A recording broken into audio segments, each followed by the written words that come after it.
Hello అండి. Welcome back to our channel. ఈరోజు మనం ధనుర్మాస ముగ్గుల ప్రాముఖ్యత గురించి తెలుసుకుందాం. ధనుర్మాసం భారతీయ సాంప్రదాయాలలో ప్రత్యేకమైన కాలం. ఈ నెల రోజులు ఉదయాన్నే లేచి ఇంటి ముందు అందంగా ముగ్గులు వేయడం ఒక నియమంలా పాటిస్తారు. ఇది కేవలం అలంకరణ కోసం మాత్రమే కాదు, ఆధ్యాత్మికంగా ఇంటి ముందు వాతావరణాన్ని పవిత్రంగా ఉంచాలనే భావనతో ఈ ఆచారం మొదలైంది. పురాణాల ప్రకారం గోదాదేవి శ్రీ మహావిష్ణువును భర్తగా పొందేందుకు చేసిన వ్రతకాలమే ఇది.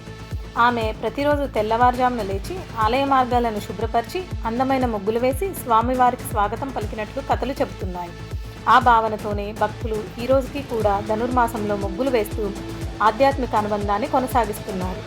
ముగ్గుల మధ్యలో పెట్టే గొబ్బెమ్మలకు కూడా ప్రత్యేకమైన ప్రాధాన్యం ఉంది. ఇవి గోదాదేవిని సూచిస్తాయని భక్తుల నమ్మకం. అలాగే శ్రీకృష్ణుడికి ప్రీతిపాత్రమైనవిగా భావిస్తారు.